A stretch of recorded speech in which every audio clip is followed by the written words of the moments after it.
Good afternoon, everyone. I hope you all can hear me. Please reply via chat box.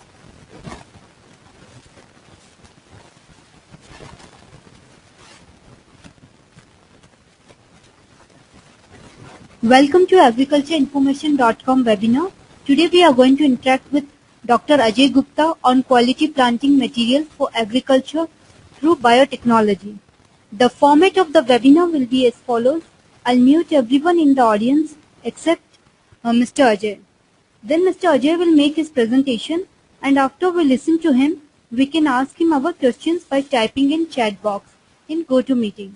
Or you can also email me at ed@agricultureinformation.com. I repeat, ed@agricultureinformation.com. Then I'll forward the questions sent by you, and if we have time, I may unmute one or two members in the audience so you can directly talk with Dr. Ajay. Dr. Ajay Gupta, I'm unmuting you. Please start your presentation. Hello. Yeah, please start. Yeah, good afternoon, everyone. So it is my pleasure to speak on behalf of agricultureinformation.com on quality planting material for agriculture.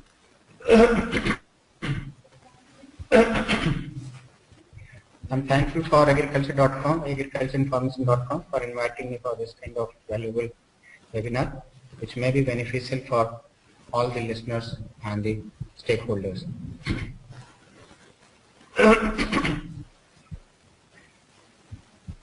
I'm sorry, today I'm suffering from cough and cold, so there may be a little bit disturbance in time.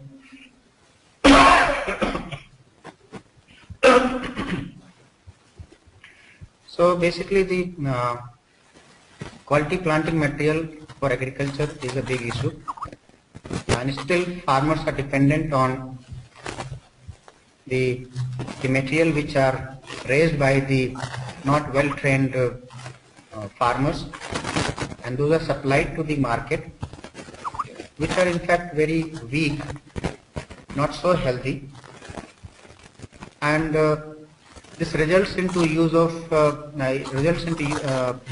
to loss of productivity, and also because plants are not so healthy, the use of fertilizers and pesticides is also very high, and that results in a poor quality of crop production. The production of a healthy seedling is a prerequisite for good initial crop growth that results into optimum vegetative growth, and that gets finally transferred into potential economic yield.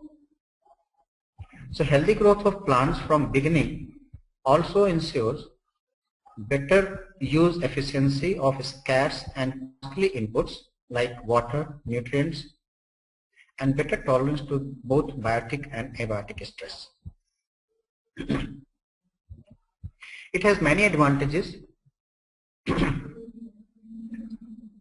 because planting material, if we are raising from the seeds, so seeds must germinate properly.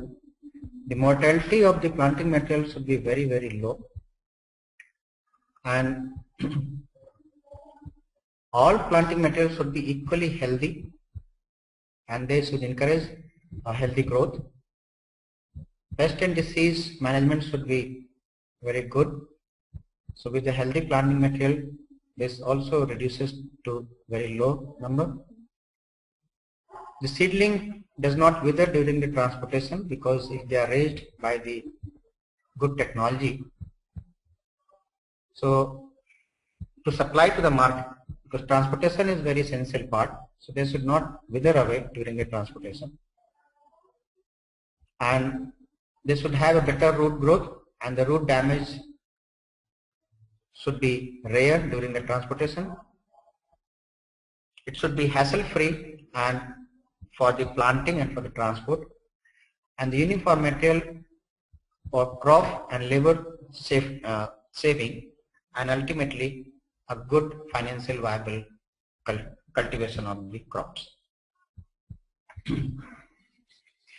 So there are the different types of the crops in the agriculture which are basically used.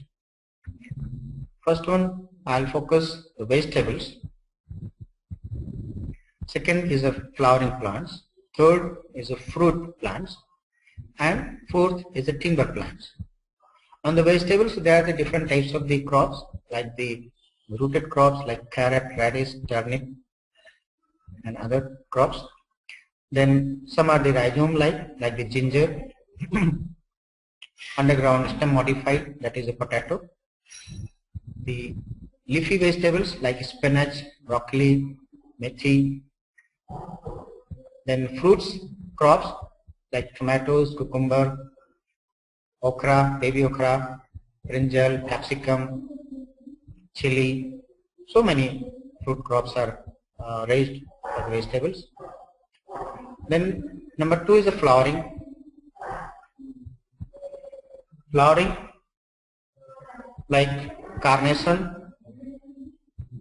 gerbera, lilium, gladiolus, marigold, different hybrid varieties of marigold. So these are the very profit raising flowering plants which can be cultivated from a small scale to large scale. Then fruit plants like mango, guava, pomegranate, lemon and other citrus fruits. Timber plants like poplar is widely used in the plywood industry. But all, like especially the fruit plants and the timber plants, they are mostly propagated by the conventional breeding system like cuttings, rooting, layering, other methods. Where if the part of plant is infected, that infection or the contamination perpetuates into all the cuttings or the plantlets, and when they are grown, say after 5 or 6 years, when the person when the plant becomes grown up, ready to bear fruits, that time it suddenly crops up with the many types of diseases, and which is never economical for any cultivation, commercial cultivation purposes. Then when crop are raised, they are raised on a soil or on the barren land with some technology. The use of soil or the farmer, basically they do not have idea of available nutrients, how much nutrients are present. Then the soils are also infected with many nematodes, weeds and insect eggs, which ultimately damage the productivity. Third input for the quality material is water. Water is very essential part, and whatever water is available for the cultivation is a routine available water. But with the technology, we can improve the quality of water, for example, EC, electrical conductivity, and the pH. These two are very vital factors for a good productivity in the agriculture area. So when seedlings are raised, they are ready to transplant. That time there is a requirement of lot of fertilizers, and fertilizers are added in the traditional method. Like in old time, only the humus was added. Then in modern agriculture system, the fertilizers are like mostly are used urea, DAP for NKP ratio, for a different NKP ratio, nitrogen, potassium, phosphorus, and then the carbon nitrogen ratio is also balanced.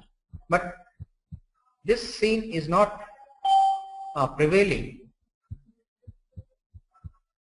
This has not prevailing, especially in the modern agriculture, because people are not aware. Now the latest technology, when the biotechnology or the modern technique have intervened, the micronutrients and the use of some other minerals like calcium and magnesium, calcium and iron are very important, and the CN ratio are manipulated. Other than this, the different growth regulators are also involved for the healthy growth of the plant. All this is achieved by two methods. One is the tissue culture, plant tissue culture, and another by the fine balancing of micronutrients during the crop productivity. Tissue culture gives us the disease-free plants, quality plants.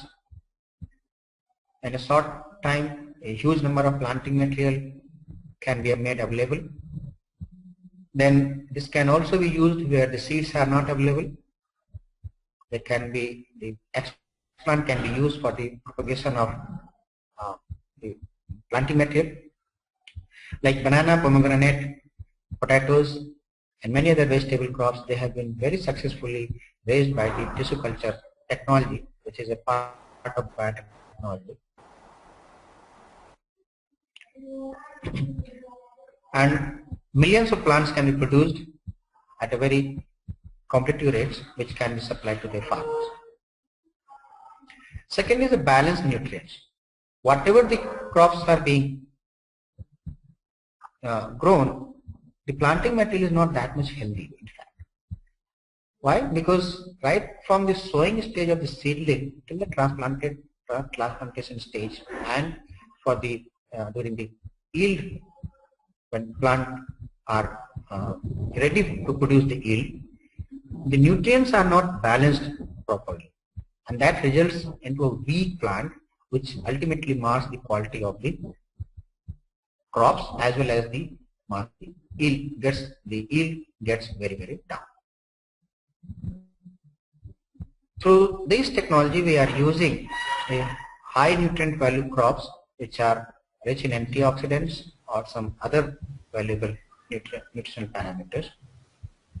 We are raising the Swiss chard, pak choi, collard, lettuce, broccoli, many Indian vegetables, which ultimately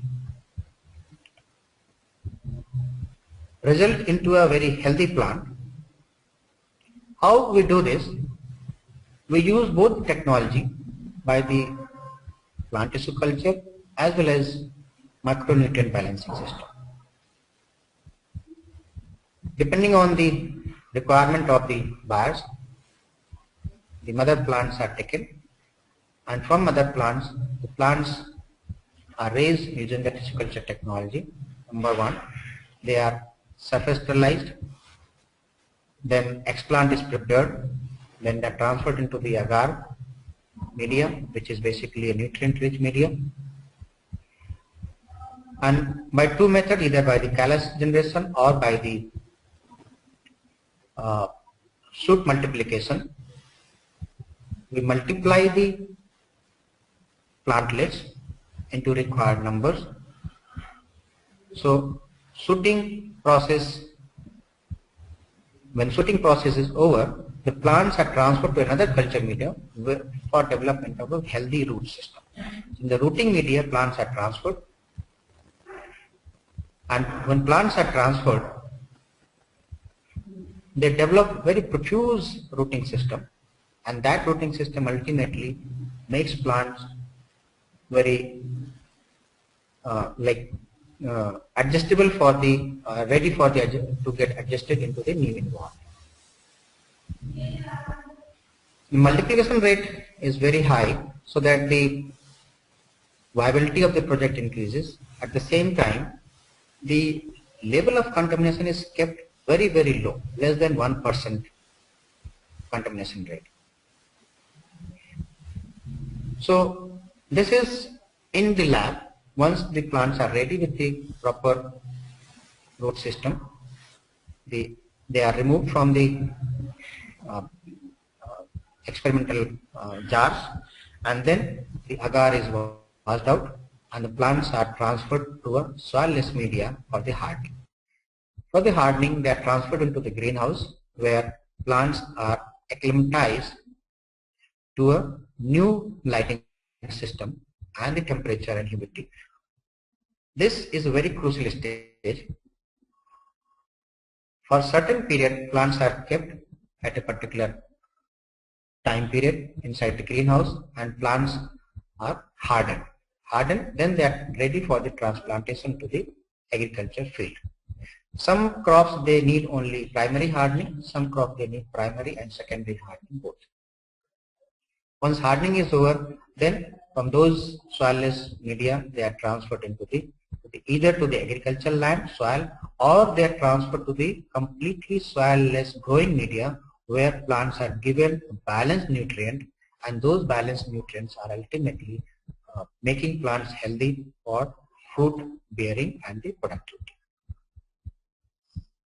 So this is a very cumbersome process, but still we are able to manage these activities, and we are producing some thousands of plants of different varieties like vegetables, flowering plants and the fruit plants, and we are expanding to this network to the farmers, and it has been seen like the traditional planting material which are raised by the farmers and which are raised by us has a great difference in the quality of the product and the yield as well.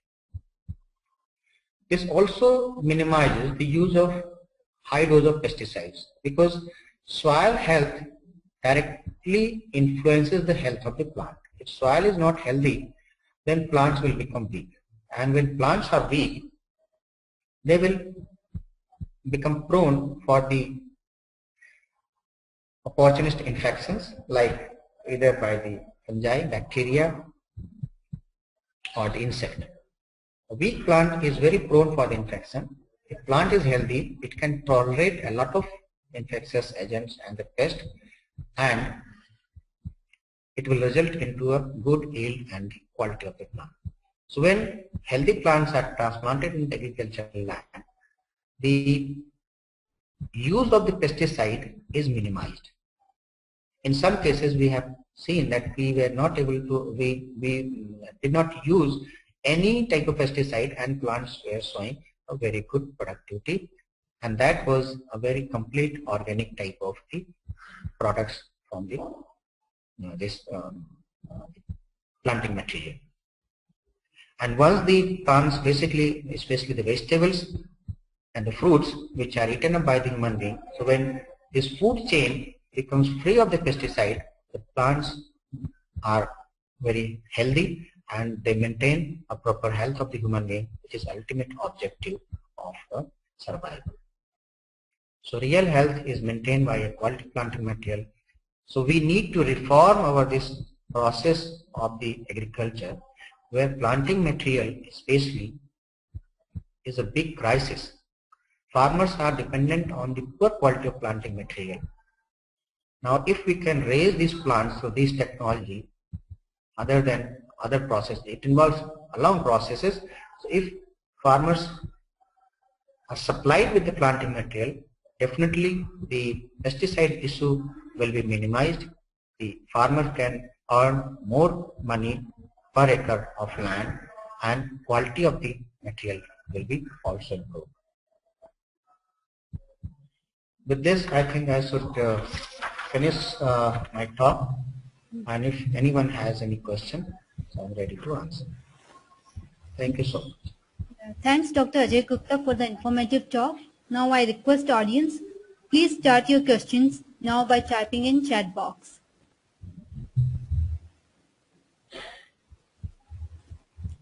So what are the difference in quality between planting material through biotechnology and tissue culture?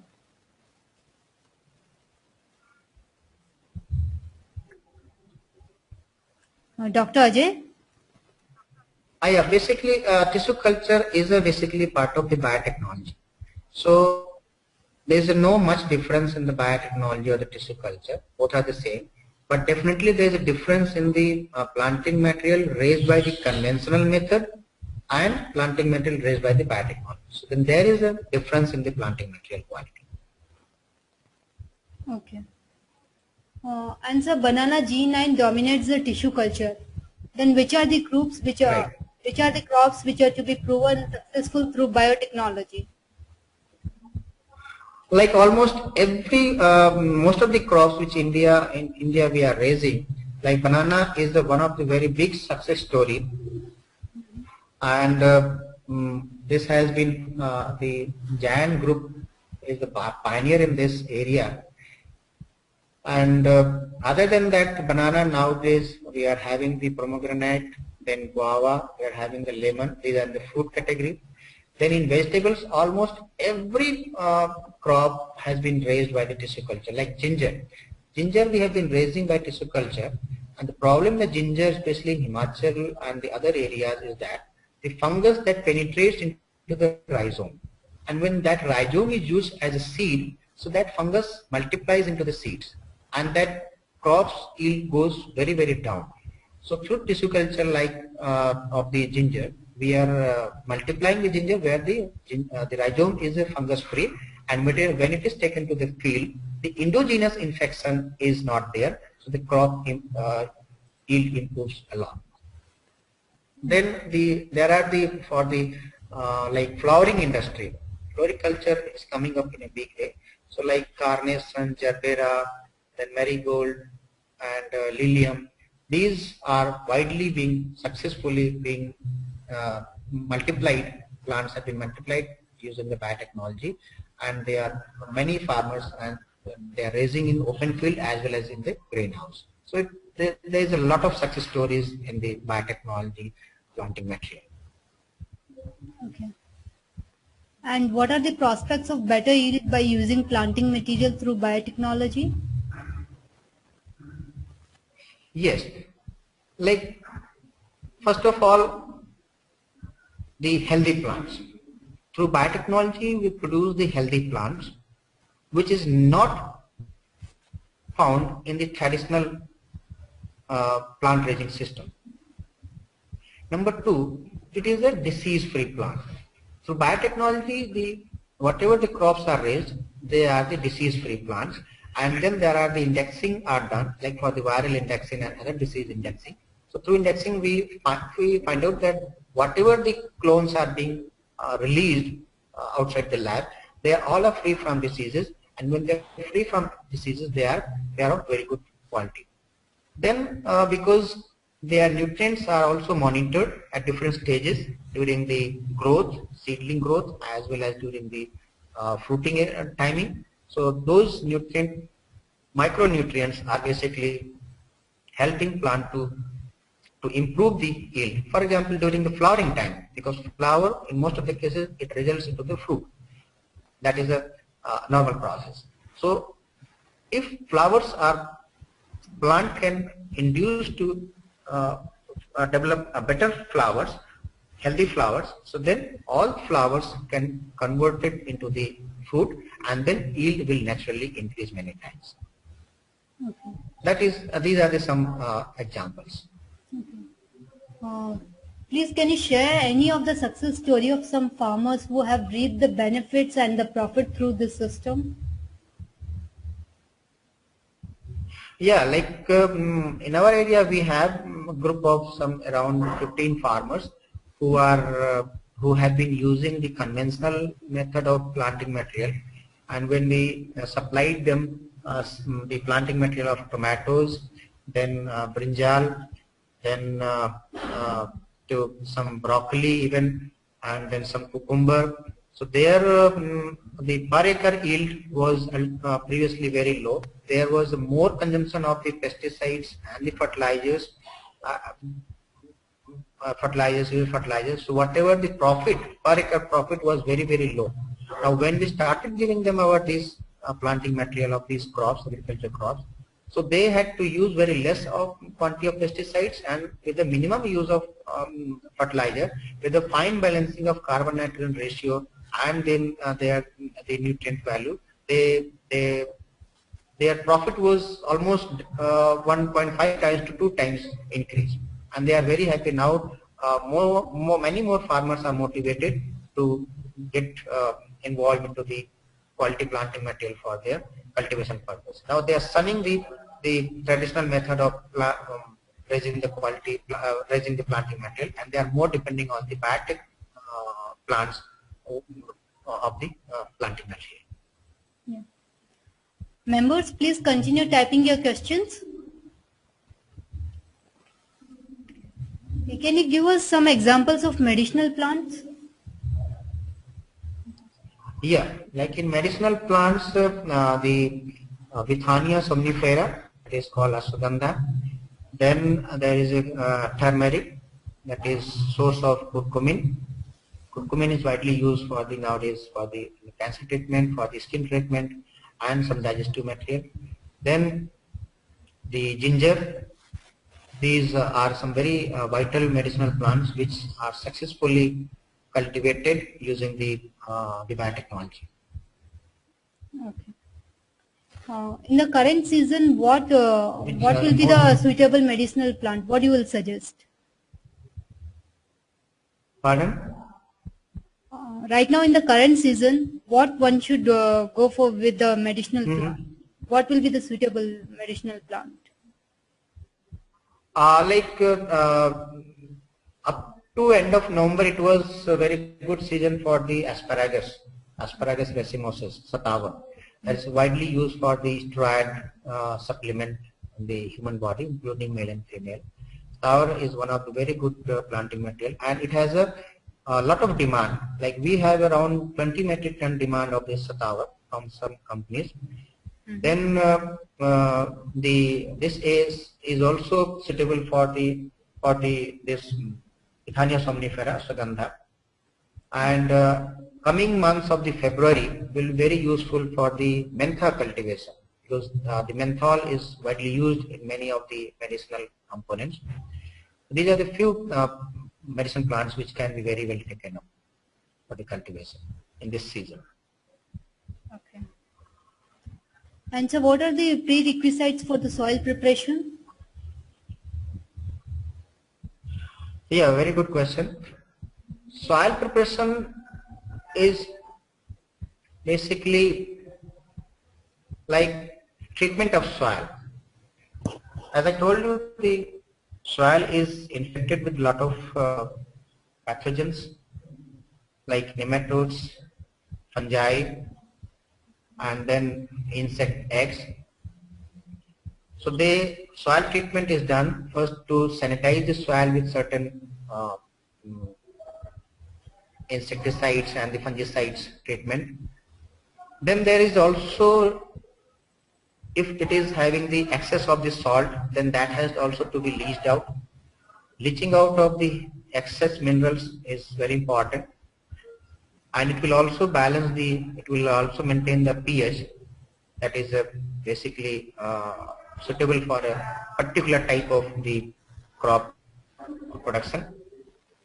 So like the pH maintenance, then EC on the water, which is used for the soil elimination, and then the infectious agents, all these has to be basically removed from the soil, and then the water holding capacity of soil has to be tested.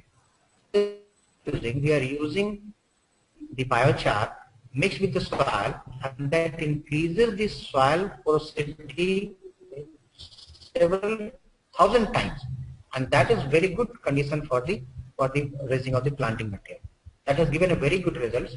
So which is not nowadays being used by the farmers, but if that biochar can be supplemented in the soil, the porosity of the soil increases several times more, and that is very good for the growth of the plantings.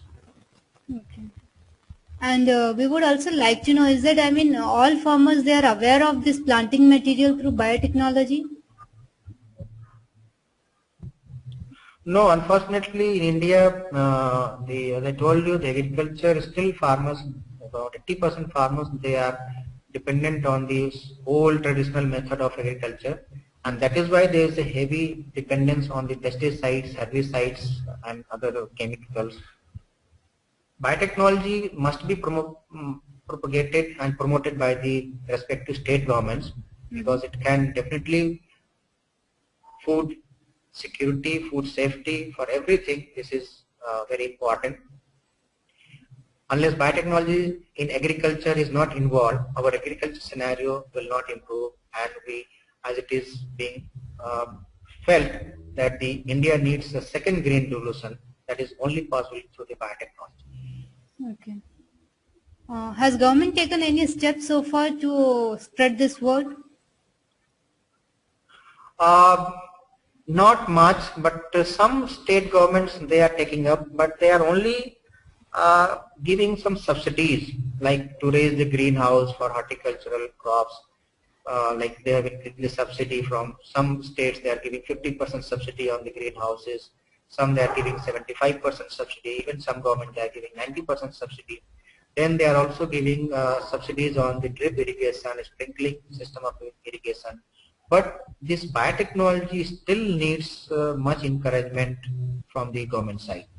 And they need to understand that it is the biotechnology that can basically save Indian agriculture system. Otherwise, if any time the climate or something changes, the agriculture system may get collapsed. We need to prepare in advance so that the farmers' interest and the public interest can be protected. It is very, very important that government encourages and comes forward with some positive steps to promote biotechnology or to infuse the biotechnology into agriculture. So nowadays, we need to involve into biotechnological agriculture system of the cultivation. Okay. Yes, please. Yeah. And so how to improve the quality of the water through technology? Yes, again, it's a very important factor. Whatever water is available, many farmers, they are dependent on whatever water source is available nearby. We have been working on one particular area where we have found that farmers are using the water which are basically coming out from the gutter or the sewage. That is so hazardous, and this kind of water is being used for the irrigation into the cereals as well as in the agriculture, in the vegetable crops. Now you can imagine if this kind of water is being used, which is rich in heavy metals and certain chemicals, SOC, synthetic organic chemicals. So these will get biomagnified into the crops, whether they are the vegetables, whether they are the cereals, and then they can result into a health hazards. And it is happening in many areas. So water has to be, this also should come into the policy of the government, and whatever water is being used, that has to be tested.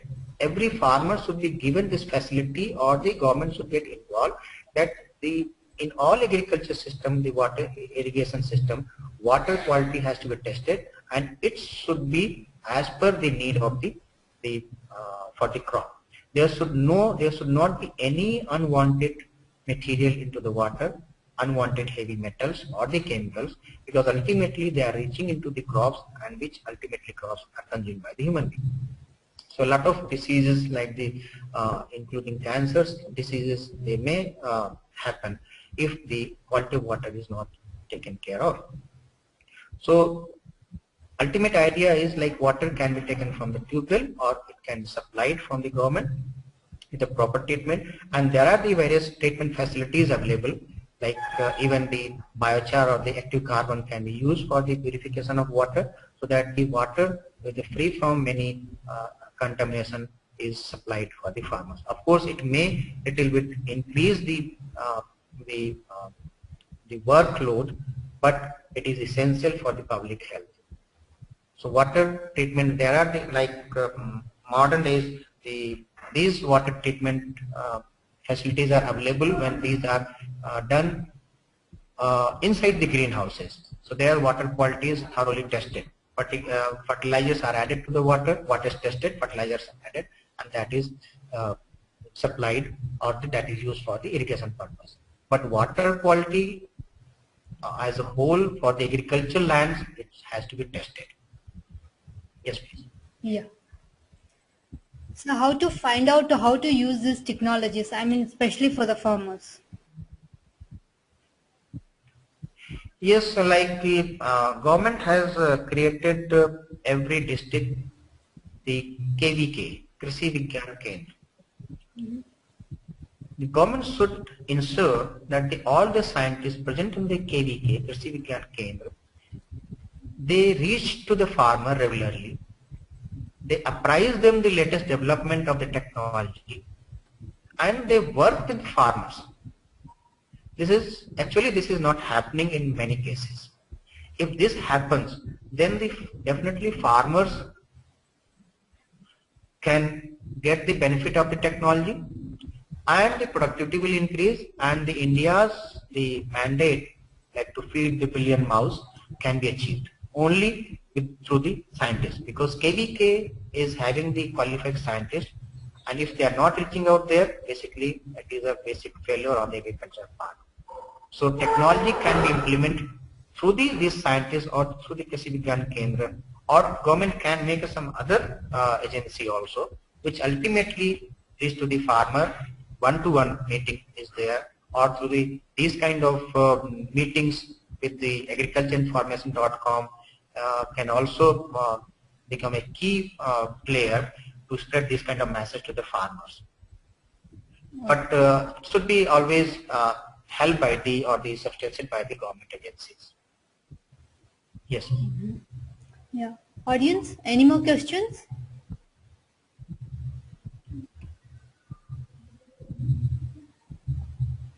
Okay. I hope there are no more questions for time being. And if the audience has any further questions, please type in under online education in webinar thread.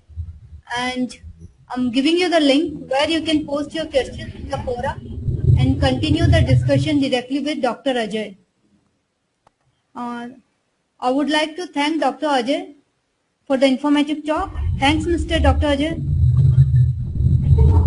This is an event organized by agricultureinformation.com. Yeah, thank you. Please visit our webinar thread under the online education section for updates on forthcoming events. So I would like to thank all the members for joining us. I'll be closing this meeting now. Have a nice day, everyone.